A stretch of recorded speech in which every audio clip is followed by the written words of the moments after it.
Big பாஸில் சில விஷயங்கள் நிறைய பேருக்கு தெரியாது. அதனோட சில விஷயங்கள் சொல்கிறேன். பேசுகிற இந்த ஆடியோவை கேட்டுட்டு முழுசாக அதை பற்றி யோசிக்காமல் தெரியாமல் தயவுசெய்து கமெண்ட்டோ இல்லை லைக்கோ கூட பண்ண வேணாம், லைக் டிஸ்லைக் கூட பண்ண வேணாம். நல்லா யோசித்து பார்த்துட்டு சரியாக யோசித்து பார்த்துட்டு பண்ணுங்கள். நான் நிறைய ஆடியோ போட்டிருப்பேன் இந்த தமிழ் கிளிஸ் சேனல்லையே. நிறைய ஆடியோ பார்த்தீங்கன்னா நான் தர்ஷன் முகின் இவங்கெல்லாம் கேமரா தான் நல்லவங்கள காட்டுது தவிர இவங்க நல்லவங்கன்னு சொல்லிட்டு நமக்கு தெரியாது.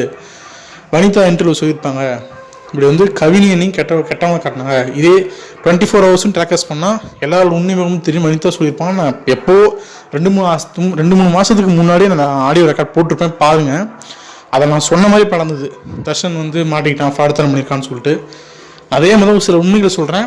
நான் கேட்ட உண்மைகள் இதுதான் உண்மையும் கூட. அதை நீங்கள் தெரிஞ்சுக்கிட்டு நீங்கள் கமெண்ட் பண்ணுங்கள், இல்லை தெரிஞ்சுக்கோங்க எப்படிலாம் இருக்காங்கன்னு சொல்லிட்டு.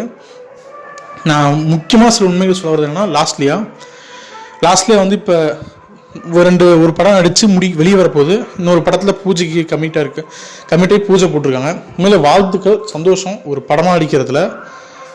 ஆனால் என்னென்னா சில உண்மைகள் சொல்கிறேன் என்னன்னு சொல்லிட்டு. லாஸ்ட்லியாவுக்கு எப்படி சான்ஸ் கிடச்சிதுன்னா, தயவுசெய்து இந்த கவிலியா ஃபேன்ஸு இந்த லாஸ்ட்லியா ஃபேன்ஸுன்னு சொல்லிட்டு வராதிங்க. வந்தாலும் யோசிங்க, சொல்கிற விஷயம் யோசிச்சுட்டு சரியாக தப்புன்னு யோசிங்க. நம்மளோட சுய சிந்தனையை அழிச்சு விட்டு கண்ணு மேலே அவங்க இமேஜை மட்டும் வச்சு பார்த்துட்டு இருக்கீங்க.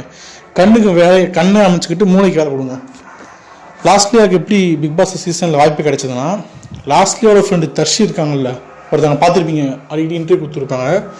அவங்க 2016 17 வரைக்கும் விஜய் டிவியில் ஏதோ ஒரு சின்ன சீரியல் ஒரு சின்ன ஸ்க்ரீன் ஸ்பேஸ் ஷேர் பண்ணிட்டு அவங்களே சொன்னாங்க. என்ன சீரியல்னு கூட தெரிலது. ஒரு சின்ன ரோல் கிடச்சிது. 1 மாதம் தான் அந்த சீரியல் நான் பண்ணேன் 16-17 லாஸ்ட்டில். அதுக்கப்புறம் 17 கேமராக்கு பின்னாடி கொஞ்சம் ஹெல்ப் பண்ண வேலை செஞ்சேன்.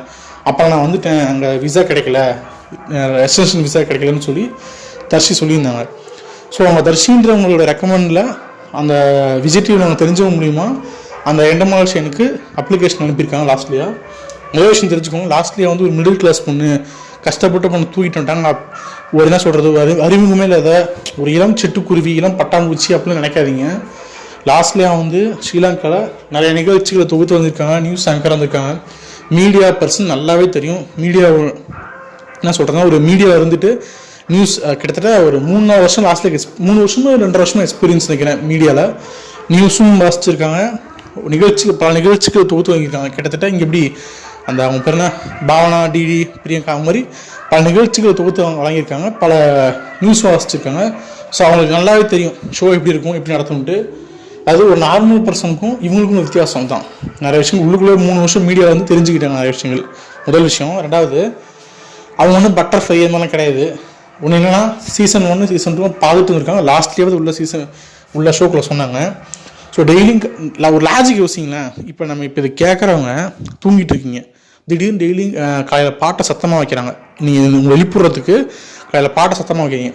திடீர்னு எந்த ஒரு எந்திரிச்சு உட்காந்தா கொஞ்சம் தூக்க கலக்கமாக இருக்கும், டயர்டாக இருக்கும், மூஞ்சி ஒரு மாதிரி டயர்டாக இருக்கும். எல்லாத்துக்கும் தெரியும், எல்லாரும் மனுஷங்க அப்படி தான் இருப்போம். ஆனால் லாஸ்ட்ல இப்போ ரொம்ப ஃப்ரெஷ்ஷாக இருப்பாங்க. திடீர்னு எந்திரிச்சு பயங்கரமாக டான்ஸ் ஆகிட்டு என்ஜாய் பண்ணுவாங்க. அது என்ன சொல்கிறது, ஒரு ஃபேக்கு. ஏன்னா லாஸ்ட்ல எனக்கு தெரியும் டெய்லியும் கலந்து இந்த மாதிரி முன்னால் கேமரா மூடாங்கன்னா நம்மளால காட்டி ஆகணும், ஒரு வழி இல்லை. ஏன்னா மற்றவங்களாம் அப்போ தூங்கி எழுச்சி வருவாங்க, நம்மளால காட்டி ஆகன்றதால நம்ம ரொம்ப ஃபேமாகவும். லாஸ்ட்லேயே எல்லாத்தையும் ட்ரிக்காக யோசித்து பிளான் பண்ணிட்டு உள்ளே அந்த பிளானிங் எக்ஸிக்யூட் பண்ணி கொண்டு போயிட்டு இருந்தாங்க. கடைசியில் ஒரு சில அவங்களோட எத்தனை நாள் நடிக்க முடியும் அப்படின்ற மாதிரி ஆயிடுச்சு. எனக்கு லாஸ்ட்லேயே பிடிக்காது, வெறுக்கான்ல உண்மையான விஷயத்த நான் புரிஞ்சுக்கிட்டதை உங்களுக்கு ஷேர் பண்ணுறேன், அவ்வளோதான். இல்லை நான் ஏன் இப்படி சொல்கிறேன்னா, வீட்டில் நீங்கள் தூங்கிட்டு இருக்கீங்க, ஒரு அம்மா எழுப்புறதுக்கோ அழா வைக்கிறதுக்கோ எழுப்பும் போது அதுக்குள்ள சத்தமாக ஒரு பாட்டை போட்டால் தூக்கத்தில் எழுந்துச்சு ஃப்ரெஷ்ஷாக ஆட முடியாது. அதை நான் உண்மையில கவின் ஃபேன், நான் சொல்லிக்கிறேன். ஏன்னா இப்போ திடீர்னு கவின் சப்போர்ட் பண்ணுறேன்னு கேட்பீங்க. எனக்கு கவின் ரொம்ப பிடிக்கும். எனக்கு ஏன் கவின் பிடிக்கும்னா, அந்த சரவணன் சீரியல் பார்க்கக்கூட கிடையாது, தெரியாது எனக்கு. ஆரம்பத்தில் வந்தப்போ கவின் எனக்கு பிடிக்கல, ஏன்னா அவன் இப்படி வஞ்சிட்டு இருக்கிறான், சும்மா இப்படி பண்ணிட்டு இருக்கான்னு தோணுச்சு. ஆனால் ஒரு கட்டத்தில் அவனாக இருக்கான், உண்மையை பேசுகிறான், உண்மையாக இருக்கான். ஒரு சில விஷயங்கள்லாம் நம்ம இவ்வளோதான் அக்செப்ட் பண்ணிக்கணும். இப்போ டெய்லியும் பாட்டு படம்னு பார்த்தீங்கன்னா கவின் நிறைய பாட்டுக்கு ஆடமாட்டான். கேட்டால் ஏன்னா எப்படா தூங்கி இருந்துச்சுன்னு ஆட முடியும் அப்படின்னு சொல்லுவான். உண்மை ஆக்சுவலாக தான் எல்லாருக்கும். இப்போ இந்த ஆடியோ பதிவை கேட்க நிறைய பேத்துக்கு அப்படி தான். தூங்கிட்டு இருந்த உடனே அதுவும் கவின் ஒரு சில நாள் ஆடி இருப்பான் கையில். அவன் மூஞ்ச பாருங்களேன், ஐயோ அப்படின்ட்டு இருக்கும், இதெல்லாம் டிஸ்டர்ப் பண்ணுறீங்களா தூங்கும் அப்படின்ற எண்ணமே இருக்கும். ஏன்னா அதுதான் காமன் பீப்புளோட ரியாக்ஷன். காமன் பீப்புளோட ஒரு வீடு ஆடியோ பற்றி கேட்குற எல்லா ஆடியோ பதிவுல பொதுவாக பிக் பாஸ் பார்த்த எல்லாருடைய மனமே அப்படி தான் இருக்கும் காலையில். ஆனால் பார்த்தீங்கன்னா லாஸ்ட்லியா மட்டும் பயங்கர ஃப்ரெஷ்ஷாக டான்ஸ் ஆடுவாங்க. எந்த ஒரு தூக்க கலக்கமும் இருக்காது. அத்தனையும் தூங்கி வச்சு உடனே பயங்கர சீராக டான்ஸ் ஆடுவாங்க. ஏன்னா அவங்க ஆக்சுவலாக கஷ்டப்பட்டு நடிச்சிருக்காங்க, அது இயல்பு கிடையாது. கஷ்டப்பட்டு ரொம்ப கஷ்டப்பட்டு வேறு வழி இல்லை, தூக்க கலக்கமாக இருந்தாலும் டிவியில் தெரிஞ்சு பட வாய்ப்பு வேணும் இல்லை, ஸோ இது மாதிரி ட்ரை பண்ணியாங்கன்னு சொல்லிட்டு பண்ணாங்க. அதே மாதிரி நம்ம பசங்க பேர் ஆரம்பத்தில் யோசிக்காமல் லாஸ்ட்லியாவுக்கு மூடத்தனமாக கண்மூடித்தனமாக சப்போர்ட் பண்ணாங்க. கவின் எனக்கு பிடிச்சது காரணம் தான். நான் ஆனால் இருக்கேன்டா, நீ கெட்டவனா திட்டுங்கடா, உள்ளே அவனே சொல்லியிருப்பான், நான் கெட்டவன்னு சொல்லிட்டு கை தூக்கிறேன்டா அப்பா, நல்லவன்னு சொல்லிட்டு ட்ராமா போடாதீங்கன்ட்டு. ட்ராமாலாம் உங்களுக்கு வெளியே தெரிஞ்சிருக்கும், நிறைய பேர் பண்ணது. அந்த மாதிரி இது ஆக்சுவலி தான் எனக்கு ஏன் கவின் பிடிச்சது தான். ஒரு காமன் பீப்புளாக உள்ள இருந்தான் அவன். ஏன் நான் இருப்பேன், லுங்கி கட்டிட்டு உள்ள இருப்பான், ட்ராயர் போட்டு உள்ள இருப்பான், சலுப்பாக இருக்குன்னுவான், தூங்கலடா தூக்குவதா அப்படின்னு சொல்லுவான். ஆனால் அவன் உள்ளுக்குள்ளே அவங்க ஒவ்வொரு காஸ்டியூம் போட்டுட்டு இதெல்லாம் அவன் பண்ணவே இல்லை. இயல்பாக இருந்தாலும் அவனுக்கு பிடிச்சது. அதை பார்த்து தான் அவன் எனக்கு பிடிக்க ஆரம்பிச்சது காரணம் தான். ஆனால் லாஸ்ட் டெய்லியும் காலையில் எழுந்திரிச்சு ரொம்ப எனர்ஜெட்டிக்காக வந்து ஆடுவாங்க. அதான் ரொம்ப ஆர்டிஃபிஷியலாக இருந்தது உங்களுக்கே தெரியும், முதல் விஷயம்.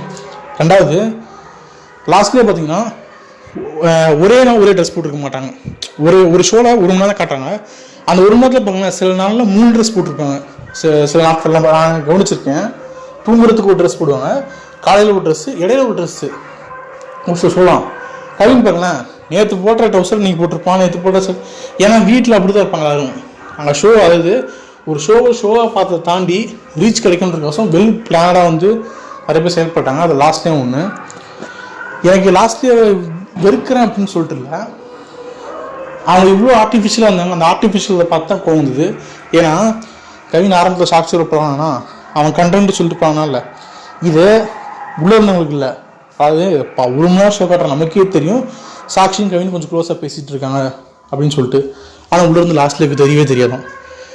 இது என்ன சொல்கிறதுன்னு தெரியல, எனக்கு சுத்தமாக அவன் தெரியவே தெரியாது. காஸ்ட்டில் ஒரு பொய் அடிச்சு விட்டாங்க. ஏன்னா உள்ள கவின் ஃபஸ்ட்டு உள்ள நுழைவான இல்லை, முதல் நாள் விளையும் போது பார்த்தீங்கன்னா நான் வந்து கவின் சொல்லிட்டு அறிமுகம் விடுவான். அப்போ பெருசாக லாஸ்ட்டில் எதுவும் தெரியாது. மோகன் வைத்தியா வரும்போது சார் கவின் சார் நான் சொல்லும்போது, மோகன் வைத்தியா உங்களே தெரியாமல் கவின் 7 மினிட்ஸ் எவ்வளோ பார்த்துருக்கோம் அப்படின்வாங்க. உடனே அபி வந்து மியூசிக் போடுவாங்க, அப்படின்னு மியூசிக் போடுவாங்க. அப்போ லாஸ்ட்லேயே பார்த்துக்கும்போது சிரித்து யோசிப்பாங்க. நீங்கள் அந்த சீன் பார்த்தீங்கன்னா தெரியும். உள்ள அபிகிட்ட கேட்டுக்கலாம், யார் ஏன் என்னாச்சு, என்ன சீன் லெக்டர் அப்படின்ட்டு சொல்லியிருப்பாங்க. உள்ள அபி ரொம்ப கேர்ள்ஸ் தான் பிடிக்கும், இவனை கேர்ள்ஸ்க்கு ரொம்ப பிடிக்கும், சீரியல் நல்லா சூப்பராக நடிச்சிருப்பான் சொல்லியிருக்கலாம். அபி ஓகே, இவனை பிடிச்சி இவன் தோல்மை குதிரை சவாரி ஏறுனா கடைசிக்கு வந்து விட்டுருவான் நினச்சாங்க லாஸ்ட்லியா. ஆனால் கடைசிக்குன்னு சொன்னாங்க.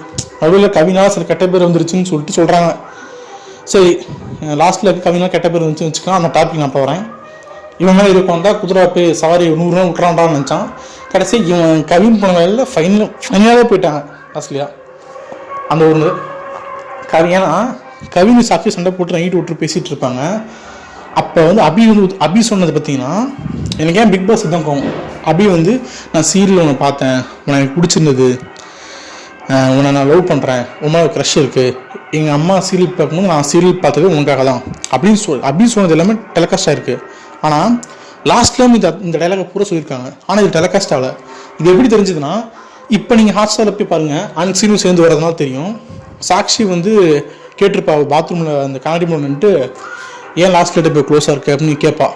அப்போ வந்து கவின் சொல்லுவான், அந்த நைட் 2 பேருக்கும் பேசுவாங்களே ஒரு நாள். அப்போ அவளும் சீரியல் பார்த்து ரொம்ப பிடிச்சிருக்கு, உங்கள்கிட்ட பேச பிடிக்குது, உன் நடிப்பு நான் நிறைய ட்ரிப் கவனிச்சிருக்கேன், அந்த சீரியல் உனக்காக தான் பார்ப்பேன் அவளும் சொன்னான் அப்படின்னு கவின் சொல்லுவான். ஆனால் இதை லாஸ்ட்லியாக சொன்னதை டெலிகாஸ்ட்டே அவங்க பண்ணல, ஏன்னு தெரில. இதே மாதிரி 100 நடக்கும். இப்போனா சேரன் சீக்ரெட் ரூம் போயிருப்பார். அப்போ கவின் வந்து என்னை லவ் பண்ணுன்னு சொல்லி கேட்டிருக்க மாட்டான், உன் பாஸ் என்னன்னு சொல்லணும் கேட்டிருப்பான். ஆனால் இவர் சேரன் வந்து என்ன சொல்வார், இப்பயும் முடிவு சொல்லுன்னு சொல்லிட்டு நிர்பந்தப்படுத்துறாரு. அதாவது இப்பயும் லவ் முடிவு சொல்லி நிர்பந்தப்படுத்துறான்னு சேரன் சொல்லிப்பார். ஆனால் சரியாக பார்த்ததுக்கும் தெரியும், அவன் கவின் லவ் சொல்லுன்னு கேட்டிருக்க மாட்டான், உன் பாஸ் என்னன்னு சொல்லணும் கேட்டிருப்பான்னு. அதை மட்டும் நம்ம டெலிகாஸ்ட் பண்ணாங்க.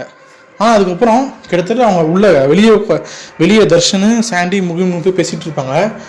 அப்படி கிட்டத்தட்ட 1 மணி நேரத்துக்கு மேலே என்னடா பேசிகிட்டு இருப்பான்னு சொல்லுவாங்க. அப்போ அந்த கான்வர்சேஷன் 1 மணி நேரம் போயிருக்கு. ஆனால் கவின் பேசுனது நமக்கு ஒரு 3 மினிட்ஸ் தான் கட்டியிருப்பாங்க. அப்போ சேரன் வந்து சீக்ரெட் வந்து வெளியே வந்துட்டு வனிதாட்டையும் சரின்ட்டு சொல்லுவார். கவின் பேசணும்னு ஆச்சரியமா இல்லை, ஆனால் லாஸ்ட்லேயே சொல்லுது செகண்ட் வீக்லேருந்து நான் பின்னாடி தான் நிற்கிறேன், உனக்கு இன்னும் எவ்வளோ நம்பிக்கை இல்லையா அப்படின்னு லாஸ்ட்லேயே கேட்குது. கதை ஷாக்காக இருக்குன்னு. ஏன் லாஸ்ட்லேயே சொன்னதை டேக்காஸ் பண்ணல? உங்களுக்கு புரியுதப்ப? அதாவது இப்போ கவின் சொன்னது ஏன் பாஸ்ட்டை சொல்லு, ஏன் சொல்ல மாட்டேங்கிற, பாஸ்ட்னா பாஸ்ட்னதான் அப்படின்னு சொன்னது காட்டினா கவின் ஒரு தப்பான அபிப்பிராயத்துக்கு வர வைக்கிறதுக்கு. லாஸ்ட்லேயே சொன்ன காட்டினா லாஸ்ட் டைம் தப்பு போயிருமில்ல, எங்க அவதாங்க விருப்பப்பட்டு பேசுறான்னு சொல்லிட்டு போயிருமில்ல, லாஸ்ட்லேயே காப்பாற்றணும். இதான் இதே மாதிரி லாஸ்ட்லியா, தர்ஷன், முகின், சேரன் இவங்களாம் காப்பாற்றுறதுக்கு பிக் பாஸ் எல்டிடியும் ரொம்ப ஹார்ட் ஒர்க் பண்ணியிருக்காங்க. எதுக்குன்னு தெரில. கவினை மட்டும் கெட்டவனா காட்டிட்டாங்க கடைசியும். லாஸ்ட்லேயே சொல்லியிருப்பாங்க அது சேரன்னு சொல்லியிருப்பாரு, வேற யாராவது சொன்னால் கூட போயின்னு இருக்கலாம். இல்லை சேரன் வந்து அவ்வளோ ஃபீல் பண்ணி சொன்னோம் தெரிஞ்சது ஓகே அப்படின்ட்டு. ஆனால் லாஸ்ட்லேயே அவங்க காட்டல, ஏன்னு தெரில. நம்ம லாஸ்ட்லேயும் இவ்வளோ நிறைய வேலை பண்ணியிருக்காங்க, தில்லாங்கடி வேலைலாம் நம்ம காட்டல. ஒரு பட்டர்ஃப்ளையாக மட்டும் காட்டல. அது என்னன்னா அவங்க முடிவு பண்ணிட்டாங்க லாஸ்ட்டில் இப்படி தான் காட்டணும், ஷெரின் இப்படி தான் காட்டணும், பெஸ்ட்டான ஹீரோவை காட்டணும் அப்படின்னு முடிவு பண்ணிட்டாங்க. அதெல்லாம் அப்படி காட்டினாங்க போல். அதுக்கடுத்து பார்த்தீங்கன்னா இந்த எப்படி கவின்குள்ளே வந்துட்டு அப்போ எல்லாம் சொன்னாங்க. அப்போ வந்து இந்த சாட்சி கிட்ட கவின் வந்து லாஸ்ட்லேயும் என்னை பிடிச்சிருக்குன்னு சொன்னதை நம்ம டெலிகாஸ்ட் பண்ணதை காட்டல. அதாவது கவின் லாஸ்ட்டாக பேசுனது அவன் விட்ட வார்த்தைகள் வந்து காட்டினாங்க.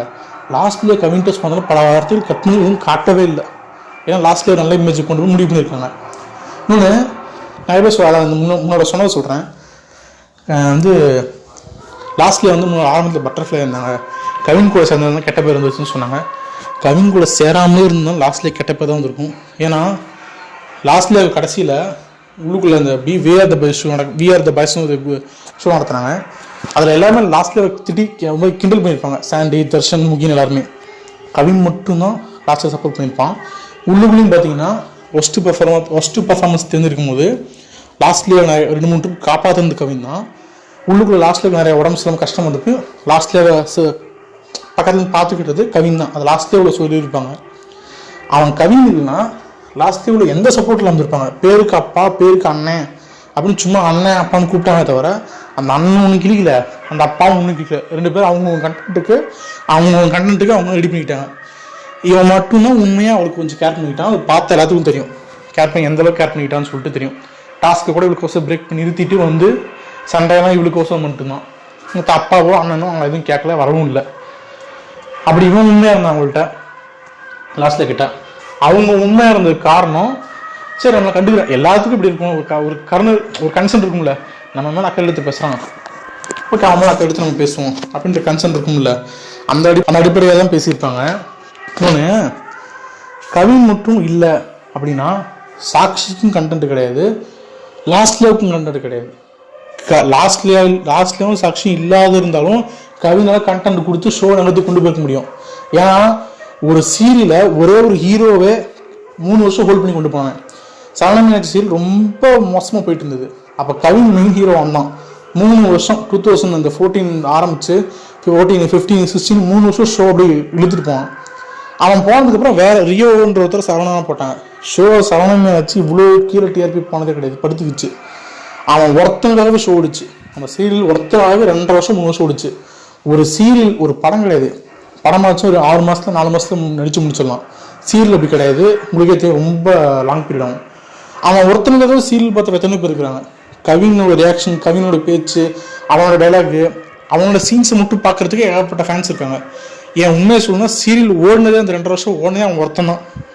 இந்த சீரியலோட டைரக்டர் பிரவீன் பட் கூட ஒரு இன்டர்வியூஸ் மாதிரி அவன் எனக்கு ரொம்ப கோவம் சீரியல் விட்டுட்டு போயிட்டான்ட்டு. ஒரு டேரக்டருக்கு திறமை இல்லையப்ப, அவன் கவின் விட்டுட்டு போயிட்டான் ரொம்ப கோவம் அப்படின்னு சொன்னார். ரியோவும் அதுக்கப்புறம் வந்து ஒரு 1.5 வருஷம் சீரியல் நடித்தார் சரவணன் மீனாட்சி. சீரியல் படுத்து டிஆர்பி ஏறவே இல்லை, அப்படியே கீழே கிடந்தது. அந்த ஒரு 2.5 வருஷம் சீரியல் தூக்கிட்டு போனவனுக்கு கண்டென்ட் கொடுத்து ஒரு 60 நாள் ஒரு 100 நாள் ஷோவுக்கு கொண்டு போக முடியாது. அவனால் லாஸ்ட்லேயும் சாட்சி இல்லைனாலுமே ஷோவை அவன் ஜாலியாக கொண்டு போய் இல்லாட்டி அவன் பக்கம் கவனத்தை திருப்பி கொண்டு போயிருக்க முடியும். அந்த அளவுக்கு அவன்கிட்ட இருக்குது. அதனால தான் அவன் சீரியல் கொண்டு போக முடிச்சது அவனால் அந்தளவுக்கு. ஆனால் சாக்ஷிக்கோ லாஸ்ட்லியாக்கோ கவின்லாம் கண்டென்ட்டே இல்லை. இது எப்படி சாக்ஷிக்கு சொல்கிறேன்னா, கஸ்தூரி உள்ள வந்திருப்பாங்க. கஸ்தூரி வந்தப்போ ஒரு ட்ரிப்பு நாமினேஷன் கவின் இருக்க மாட்டான், சாக்ஷியும் லாஸ்ட்லியா மட்டும் நாமினேஷன் வந்திருப்பாங்க. அப்போ கஸ்தூரி கேட்பாங்க இவங்க 2 பேரில் யார் போவாங்கன்ட்டு. சாக்ஷி சொல்லுவா 2 பேரும் போகக்கூடாது, 2 பேரும் போயிட்டா நாங்கள் 2 பேரும் மசாலா இல்லை கண்டென்ட் இருக்காமல் போயிருக்கோம். ஸோ கண்டென்ட் ஹெவியான கண்டென்ட் ஒன்றா 2 பேரும் உள்ளே இருக்கணும்னு சொல்லிட்டு ஸோ எல்லாத்துக்கும் தெரியாதனால சாக்ஷி வந்து கவினை பயன்படுத்திக்கிட்டா அப்படின்னு எல்லாத்துக்கும் தெரியும். லாஸ்ட்லியா சொல்லலை, அவ்வளோதான்.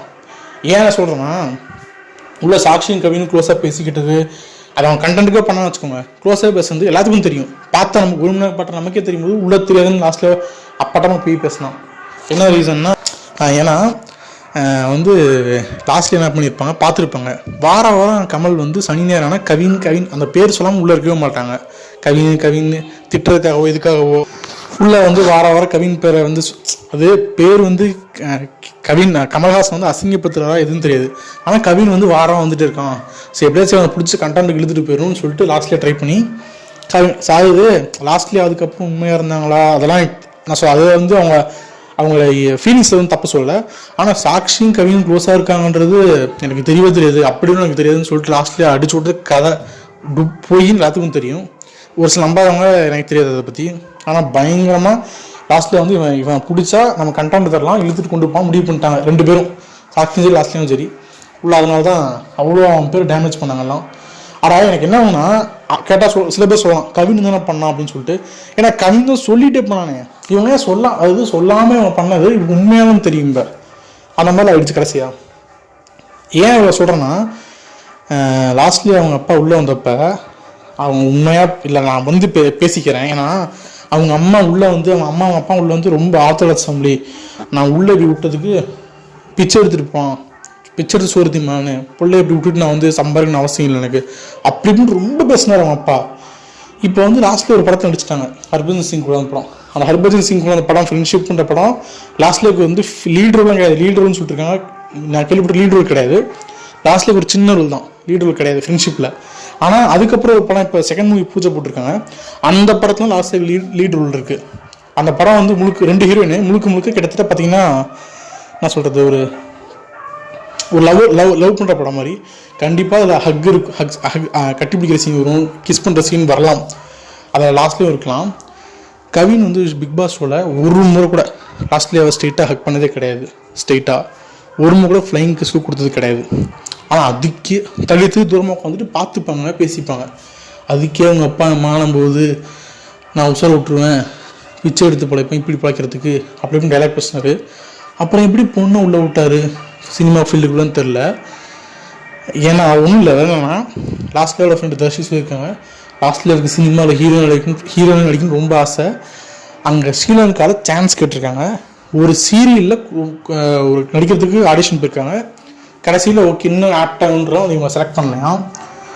அப்புறம் வந்து அதனால் நியூஸ் ஷோ ஆங்கரிங் ஷோலாம் பண்ணிட்டு இருந்தாங்க. எப்படியாச்சும் இங்கே வந்து உள்ளே ஒரு பிக் பாஸ் ஷோலையும் உள்ளே வந்து ரீச் பண்ணணும். அவங்களுக்கு நடிக்கணும்னு ஆசை. நடிகைலாம் என்னெல்லாம் பண்ண வேண்டியிருக்குன்னு எனக்கு தெரியல, உங்களுக்கு தான் தெரியும், கேட்குறவங்க பார்த்துக்கோங்க. ஆனால் உள்ளுக்குள்ளே இருந்துக்கு அவங்க அப்பா அவங்க அம்மா ரொம்ப பில்டப் பண்ணாங்க. ஆனால் அவங்க அம்மா வெளியே வந்ததுக்கப்புறம் நிறையா ஷோக்கு லாஸ்ட்டில் கூட்டிகிட்டு போயிருக்காங்க, படத்துக்கு எல்லா இடத்துக்கும் அவங்க அம்மா போயிருக்காங்க, ஜிம்லேருந்து எல்லா இடத்துக்கும் போயிருக்காங்க. சும்மா இல்லை கவினஸ்லாம் பார்த்ததுக்கே அவங்க அப்பா அந்த பேச்சு பேசினாரு.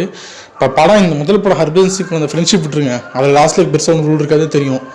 அடுத்த படம் செகண்ட் மூவி பூஜை போட்டிருக்காங்கல்ல, அந்த படம் ரிலீஸ் ஆகட்டும், அப்போ இந்த ஆடியோ வந்து கேளுங்க, உங்களுக்கே தெரியும். இப்போ அவன் அப்பா ஏன் அவளை பில்டப் பண்ணி போட்டாங்க, என்னன்னா வெளியே லாஸ்ட்டில் கொஞ்சம் பேர் கட்டுருச்சு, அந்த பேரை கொஞ்சம் மீட் வைக்கிற மாதிரி ஏதாவது பண்ணணும்னு சொல்லிட்டு வந்து அது ஒரு இப்போ கவின் கூட தான் பேர் வெளியே கட்டுருச்சு. அவங்க ஃப்ரெண்டு கோவத்தில் வந்து பிக் பாஸ்ட்டே கேட்டு தான் வந்தாங்க. ஆமாம் அவரே சொன்னார், நான் கேட்டு தான் பண்ண இன்டர்வியூன்னு சொல்லிட்டாரு, நான் கேட்டுட்டு அவன் ஒரு அடி அடிக்கிறான் எனக்கு வந்து கோவத்துக்கு சப்புன்னு வச்சிருந்தாங்க.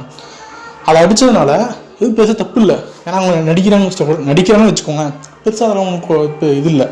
ஆனால் இப்போ இவங்க அப்பா உள்ள வந்து கொடுத்த ரியாக்ஷனுக்கு இப்போ நாளைக்கு லாஸ்ட்டில் படம் அடிச்சு அதில் சீன்ஸ்லாம் வந்தாங்கன்னா அவங்க அப்பா என்ன செய்வாருன்னு ஒரு கேள்வி நான் இது முன்னாடி கேட்டேன். பல பேர் இப்போ எவ்வளோ ட்ரோல் மீம்ஸ்லாம் போட்டாங்க, என்ன பண்ணுவாங்க இப்போ அவங்க அப்பா லாஸ்ட்டில் என்ன பண்ணுவாங்க அவ்வளோ பேசுனதுக்கு. இன்றைக்கி அவங்க அப்பா பர்த்டேன்னு சொல்லிட்டு ஒரு ஸ்டேட்டஸ் போட்டிருக்காங்க, ஒன்றுமே நடக்கலைங்க பிக் பாஸ் ஸ்கூலில். இவனுக்கு இந்த ஸ்டேட்டஸை பார்த்துட்டு நிறைய பேர் சந்தோஷப்பட்டுருப்பாங்க, சரி ஒரு அப்பா பொண்ணு பாஸ் அப்படின்னு சொல்லிட்டு. ஆனால் அந்த ஸ்டேட்டஸ்லாம் பாருங்களேன், உலகமே காவி துப்புற மாதிரி ஒரு பொண்ணு சேனலில் வந்து நடந்துக்கிட்டேன், நீங்கள் இன்னும் லவ் பண்ணுறீங்கப்பா அப்படின்னு சொல்லி லாஸ்ட்டில் போட்டிருப்பாங்க. உண்மையிலே கவின் இதை பண்ணலாம் எனக்கே தெரியலது தான். ஏன்னா அவங்க கட்டி பிடிக்கல, ஒரு முத்தம் கொடுக்கல, ஒரு மடியில் கொஞ்சம் சோறு விட்டல மற்றவங்க மாதிரி, ஃப்ளைங் கிஸ் கொடுக்கல, கையில் முத்தம் காலில் முத்தம், கட்டி பிடிச்சி தூக்குறது, ஒரு டாஸ்க்குன்னு ஒரு பேரை சொல்லிட்டு தூக்கி விளையாடுறது, இந்த மாதிரி எதுவுமே அவன் பண்ணல. சும்மா பக்கத்தில் வந்து பேசினோம், அதுக்கே உலகமே எனக்கு காரி துப்பு மாதிரி அளவுக்கு நாங்கள் வச்சுட்டேன் அப்படின்னு ஸ்டேட்டஸ் போடுறதும், அவங்க அப்பா எனக்கு காரி துப்பு வச்சு இல்லை இது நான் பிச்சை இது பண்ணுறதும் ரொம்ப ஓவராக இருக்குது. வரட்டும், செகண்ட் மூவி ரிலீஸ் ஆகட்டும். செகண்ட் மூவி பற்றி நான் கேள்விப்பட்டேன், ஃபுல்லாக லவ் சீனில் மூவி, 2 ஹீரோன்னு அதனால தான் சொல்லிட்டு. ரிலீஸ் ஆனதுக்கப்புறம் உங்களுக்கே தெரியும். நான் இப்போ இது பேசுகிறதுக்கே சில பேர் கோவப்படலாம், லாஸ்ட்லியா ஃபேன்ஸ் இருப்பாங்க, எதுக்கு ஃபேன்ஸ்னு தெரில, இதுக்கு வச்சுக்கோங்க, எதுக்கோ ஃபேன்ஸ் இருக்கட்டும். அது ஒரு ஃபேன்ஸாக ஒருத்தருக்கு இருக்கிறது தப்பு இல்லை. எனக்கு வந்து சில நடிகர்கள் பிடிக்கும், தனுஷ் ஆகட்டும், அப்புறம் விஜய் ஆகட்டும், விஜய் சேதுபதி ஆகட்டும்லாம். இவங்கெல்லாம் நடிப்பு திறமை பிடிக்காது, அந்த கேரக்டர் பிடிக்காது, நடிகர்களை பிடிக்கும். ஏன்னா விஜய் ஆகட்டும், நடிகர் விஜய், ஆக்டர் விஜய் ஆகட்டும், விஜய் சேதுபதி ஆகட்டும், தனுஷ் ஆகட்டும் ரொம்ப கேவலமாக பேசப்பட்டாங்க ஆரம்ப காலத்தில் நடிக்க வந்தப்போ. அதுவும் விஜய் அவர்லாம் நான் வந்து நிறைய பேப்பரில் படிச்சிருக்கேன். சின்ன பையனாக இருக்கும்போது நிறைய புத்தகத்தில் ஒரு சில பத்திரிகைகள் இருக்குது, பேர் கூட மறந்து போச்சு, அந்த லோக்கல் பத்திரிகை. அந்த பத்திரிகைலாம் விஜய் அசிங்கமாக எழுதுறதுக்காகவே பத்திரிகை நடத்துவானுங்க போல். ரொம்ப மட்டமாக இருந்தாங்க ஆரம்பத்தில். ஆனால் அவங்க அத்தனை ஹேட்டர்ஸையும் தாண்டி நடித்து இவ்வளோ வந்து உழைப்பை போட்டு கஷ்டப்பட்டு எவ்வளோ சாதிச்சு இப்போ வந்துட்டு என்ன சொல்கிறது, ஒரு தமிழ் சினிமாவில் ஒரு தவிர்க்க முடியாத நடிகர்கள்லாம் 3 பேர் வந்திருக்காங்க. அதாவது விஜயெல்லாம் பார்த்தீங்கன்னா மேலே டாப்பில் உட்காந்துருக்காரு. அதுக்கு காரணம் அவங்க அவ்வளோ உழைப்பு. அவங்களாம் என்னை பேசிட்டு இருக்கான்னு சொல்லிட்டு வந்தாங்க. அவங்க ரொம்ப உழைச்சாங்க. இந்த மாதிரி அவங்களுடைய நடிப்புக்கு வந்து அவங்களோட உழைப்புக்கு அதிக ரசிகர்கள் இருக்காங்க தவிர அந்த கதாபாத்திரத்துக்கு கிடையாது, உழைப்புக்கு அதிக ரசிகர்கள். அந்த மாதிரி ஒரு விஷயம் வந்து ஒருத்தருக்கு ரசிகராகிங்கன்னா அவங்கள பற்றி உண்மையை தெரிஞ்சுக்கிட்டு ரசிக்கிறாங்க. இப்போ தர்ஷன் பார்த்தீங்கன்னா ஏகப்பட்ட பேர் ரசிகராக இருப்பாங்க, பல உண்மைகள் வெளியிருந்துருக்குது. தர்ஷன் என்ன சொன்னால், அந்த எக்ஸ் லவரோட பேசினாங்க, எக்ஸ் லவர் எப்படி அங்கே வந்தான்னு தெரியுது. சனம் ஷெட்டி தான் அந்த ரம்யாவும் அந்த இன்னும் ஹஸ்பண்டு, அவன் 2 பேருடைய ஃபங்க்ஷனுக்கு அவன் சனம் ஷெட்டியோட அஜய் வந்திருக்கிறான், அவனை வர சொந்த இப்போ தான் எனக்கு தெரியல அப்படின்ற மாதிரி சொன்னான். ஆனால் அந்த ரம்யாவுடைய ஹஸ்பண்டும் அந்த சனம் ஷெட்டியோட லவரும் 2 பேரும் கசின்ஸு, சொந்தக்காரங்க. ஸோ அதான் அவன் தான் இன்வைட் பண்ணியிருக்கான். ஆனால் இந்த தர்ஷன் அவன் சொல்லவே இல்லை. அவன் நிறைய ட்ரை பண்ணி ஒருத்தவங்க அசிங்கப்படுத்த பண்ணான். அந்த மாதிரி இப்போ பல பேர் தர்ஷனை காரி தூப்புறாங்க. இன்னும் சில பேர் இருக்கிறாங்க தர்ஷன் ஃபேன்ஸு, பொண்ணுங்களும் சரி பசங்களும் சரி, இல்லை எங்கள் தர்ஷன் நல்லவன், நாங்கள் டீம் தர்ஷன், டீம் இந்தியா மாதிரி டீம் தர்ஷன் தான் சொல்லிட்டு தூக்குறாங்க. ஏன்னா உள்ள மட்டும் அவன் பண்ணவன் காட்டியிருந்தா காட்டின ஒரு நிறைய ஷெரினும் தர்ஷன் ரொமான்ஸே பார்த்தீங்கன்னா டிவியில் டெலிகாஸ்ட் பண்ணல, அடுத்த நாள் ஹாட்ஸ்டாரில் அன்சீனில் வரும். ஏன்னா கிட்டத்தட்ட ஒரு பிக் பாஸ் பார்த்தவங்கள ஒரு 90% பேர் பார்த்தீங்கன்னா டிவியில் பார்க்குறாங்களாம், 10% பேர் தான் ஹாட்ஸ்டாரில் பார்க்குறாங்க. அதுவும் அடுத்த நாள் ஹாட்ஸ்டாரில் போய் நேற்று எபிசோட அடுத்த நாள் போய் 10 மணிக்கு யார் பார்க்குறான், யாரும் பார்க்க மாட்டாங்க. அப்போ தர்ஷன் காப்பாற்றப்படுவார். இப்போ போய் பாருங்க அன்சீனில் தான் தர்ஷன் சீன் பண்ண வேலைலாம் காட்டியிருப்பாங்க. அது என்ன கவின் லாஸ்லியை டிவியில் காட்டிட்டு தர்ஷன் சீன் பண்ணதெல்லாம் அன்சீனில் காட்டுறாங்க. இதுலேருந்தே தெரில தர்ஷன் சீன் அவங்க ரொம்ப காப்பாற்றணும்னு ட்ரை பண்ணதெல்லாம் கேவலம். அந்த மாதிரி ஒருத்தருக்கு ஃபேன் ஆகணும், ஒரு தர்ஷன் ஆகட்டும், ஷெரின் ஆகட்டும், லாஸ்ட்லி ஆகட்டும், ஒருத்தருக்கு ஃபேன் ஆகிறீங்கன்னா பார்த்துன்னு ஃபேன் ஆகக்கூடாது. அப்படி பார்த்துன்னு ஃபேன் ஆகிட்டிங்கன்னா நம்ம வந்து நிறைவேறாதவங்க ஆகிடுவோம். ஒருத்தவங்க வந்து தெரிஞ்சுக்கணும் அவங்க யாருன்னு பண்ணிட்டு. எனக்கு கவின் பிடிக்கும், சரணம் சீரியல் பார்த்தும் பிடிக்கல, ஸ்டார்டிங்லையும் பிடிக்கல, கடைசியாக வரப்போ இப்போ நான் நானாக இருந்துட்டு போகிறேன்டா சாமி, எனக்கு எதுவும் தேவையில்லடா, உண்மையாக இருக்கேன், பிடிச்சா ஓட்டு போட்டு உட்காரப்பாங்க, பிடிக்கல நான் கிளம்புறேன்டா அப்படின்னு சொல்லிட்டு அந்த கடைசியில் உண்மையாக இருந்தாங்க பிடிக்கும். ரொம்ப இயல்பாக அந்த இந்த ஒரு காரணத்துக்காக தான் எனக்கு கவின் ரொம்ப பிடிச்சது. சில பல பேருக்கு அந்த மாதிரி கூட இருக்கலாம், எனக்கு தெரியல. படம் ரிலீஸ் ஆகட்டும் அப்போ தெரியும் அவன் அப்பா பண்ணது, அவன் அம்மா பண்ணது, நான் வந்து ரொம்ப அவமானப்படுத்திட்டேன், ரொம்ப உள்ள கேவலமானதுக்கிட்டேன், சீனை போட்டு கிரியேட் பண்ணதெல்லாம் வெளியே தெரியும். அதை பாருங்கள். அப்போ நீங்கள் யார் உண்மையாக இருந்தாங்க உள்ளன்னு சொல்லிட்டு. இன்னொன்று, வெளியே வந்து சன் டிவியில் ஷோ நடக்கும், அப்போ வந்து லாஸ்ட்டில் கிட்ட கவினை பற்றி கேட்டிருப்பாங்க, அவர் வரலையான்னு காமெடியன் சதீஷ் கேட்டிருப்பாரு. இதே கேள்வியை உள்ள கவின்ட்டு கேட்டிருந்தா, இல்லைங்க தெரியலிங்க, அப்போ அவங்கள்ட்ட லைட்டாக டச் இல்லை வந்து அவங்க வீட்டிலாம் இருக்காங்க, ஏதாவது சொல்லியிருப்பான், கேட்டிருந்தா சொல்லிட்டு சொல்லியிருப்பான். ஆனால் எனக்கு யாருன்னு தெரியல, மறந்துட்டேன். வெக்கத்தோட அது எங்க அந்த இடத்துல யாருமே சிரிப்பாங்க, வெக்கத்தோடு சொல்லுவாங்க. ஆனால் என்னன்னு தெரியல. அதோட நிறைய பேர் வந்து லாஸ்ட்டில் ரொம்ப ட்ரெஸ்ஸிங் சென்ஸ் சூப்பராக இருந்தது பிக் பாஸ்க்குள்ள இருந்தாங்க. இப்போ ட்ரெஸ்ஸிங் சென்ஸ் நமக்கு நீங்கள் ஒரு சில ஃபோட்டோலாம் பார்த்தேன், நீங்கள் படத்தில் பார்ப்பீங்க ட்ரெஸ்ஸிங் சென்ஸ்லாம் தெரியும். எல்லோரும் அது ஒருத்தன் நான் உண்மையாக பட வாய்ப்புக்காக பண்ணுறேன், சின்ன பட வாய்ப்புக்காக ஃபேமுக்காகவும் கொஞ்சம் காசுக்காகவும் பண்ணுறேன் அப்படின்னு வந்தப்பே சொல்லிட்டு போனான், அதுதான் உண்மைக்கு கூட. ஆனால் யாருமே இங்கே சொல்லாமல் தான் பண்ணுறாங்க, அவ்வளோதான் விஷயமே தவிர ஒன்றும் இல்லை. படம் வரட்டும், நீங்களே பாருங்கள், நல்லா சப்போர்ட் பண்ணுங்கள். அது ஒருத்தவங்க உண்மையாக இருக்கவங்களுக்கு சப்போர்ட் பண்ணுங்க. அவங்க லாஸ்ட்டில் எவ்வளோ உண்மையாக தான் சப்போர்ட் பண்ணுங்க, நான் தப்பு சொல்லலை. ரிலீஸ் ஆகட்டும் படம், சில உண்மைகள் முடிவே தெரிய வரும்னு நினைக்கிறேன். பாருங்கள், சரியாக இருந்துச்சா சப்போர்ட் பண்ணுங்க. இப்போ நான் தப்பே சொல்லலை, உண்மையாக இருக்கவங்க சப்போர்ட் பண்ணலாம். தர்ஷன் மாதிரி பொய்யா இருக்கவங்களுக்கு தயவுசெய்துப்பா நான் சொல்கிறேன்னு தெரில. நிறைய ஏகப்பட்ட பேர் ஜென்ரல் ஆடியன்ஸ் கூட எங்கள் ஆஃபீஸில் ஒருத்தர் ஒர்க் பண்ணிட்டு இருந்தார், ஒரு சார் ஒரு மேடமு. அந்த மேடமே சொல்கிறாங்க, இதுக்கு அந்த பையன் கவின் பரவாயில்லையே, அவனை கெட்டவன்னாங்க, அவன் ஒன்றுமே செய்யலையே, சும்மா பேசினா அந்த மேடம் சொல்கிறாங்க. அவங்க சொன்னப்போ எனக்கு அவ்வளோ மாதிரி அவ்வளோ சந்தோஷமாக இருந்தது. பல பேருக்கு புரிஞ்சிச்சு யாருக்கு தெரியாமல் சப்போர்ட் பண்ணிட்டாமல் அவசரப்பட்டுன்ட்டு. இதில் வேறு அவன் எலிமினேட் ஆனப்போ ஏகப்பட்ட பேர் ஒரு கண்ணீர்லாம் விட்டாங்க. அடுத்த ஆடியோ பதிவில் பேசுகிறேன்.